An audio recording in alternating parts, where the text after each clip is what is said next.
છોટાઉદેપુર જિલ્લામાં સ્થાનિક સ્વરાજની ચૂંટણીને લઈને રાજકીય ગરમાવો દિવસે ને દિવસે વધી રહ્યો છે। ભારતીય જનતા પાર્ટી તરફથી ઉમેદવારી મેળવવા માટે દાવેદારોમાં ભારે ઉત્સાહ જોવા મળી રહ્યો છે અને દાવેદારોનો રાફડો ફાટી નીકળ્યો છે।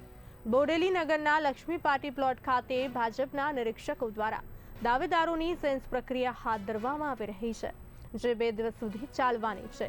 આ પ્રક્રિયા અંતર્ગત જિલ્લા પંચાયત, તાલુકા પંચાયત અને નગરપાલિકાની બેઠકો માટે યોગ્ય ઉમેદવારોની પસંદગી કરવામાં આવી રહી છે। છોટાઉદેપુર જિલ્લામાં જિલ્લા પંચાયતની કુલ 32 બેઠકો, 7 તાલુકા પંચાયતોની અંદાજે 150 બેઠકો તેમજ પ્રથમવાર ચાલી બોડેલી નગરપાલિકાની 28 બેઠકો માટે દાવેદારો મોટી સંખ્યામાં પહોંચ્યા છે।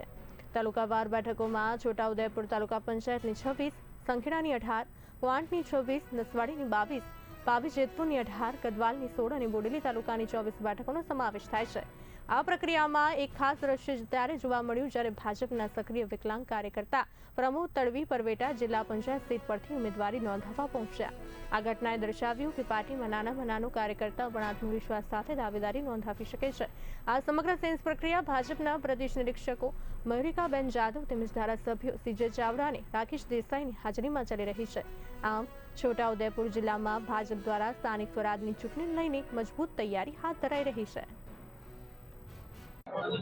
આજે ગુજરાત પ્રદેશ ભારતીય જનતા પાર્ટી દ્વારા છોટાઉદેપુર જિલ્લાની અંદર આગામી સ્થાનિક સ્વરાજ્યની ચૂંટણી, તાલુકા પંચાયત, જિલ્લા પંચાયત અને બોડેલી નગરપાલિકા એના સેન્સ પ્રક્રિયા જે ભારતીય જનતા પાર્ટીના કાર્યકર્તાઓ ચૂંટણી લડવા માંગે છે એમને સાંભળવા માટે પ્રદેશમાંથી નિરીક્ષકો આવ્યા છે અને ખૂબ મોટી સંખ્યામાં અહીંયા કાર્યકર્તાઓ પોતે ચૂંટણી લડી અને પ્રજા કલ્યાણ માટે, પ્રજાના કામ માટે ઉમેદવારી કરવા અહીંયા ઉપસ્થિત રહ્યા છે।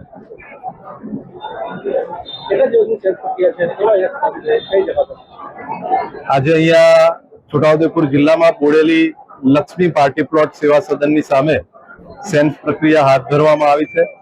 આજના દિવસે બોડેલી, સંખેડા, નસવાડી અને બોડેલી શહેર આમ કરીને 4 મંડળનો સેન્સ પ્રક્રિયા છે। આવતીકાલે છોટાઉદેપુર, કવાંટ, પાવી જેતપુર અને કદવાલ આમ 4 તાલુકાનું આવતીકાલે રાખવામાં આવેલું છે। બોડેલી નગરપાલિકા આજે સાંજે એને 5 થી 7 દરમિયાન કાર્યકર્તાઓને સાંભળવામાં આવશે।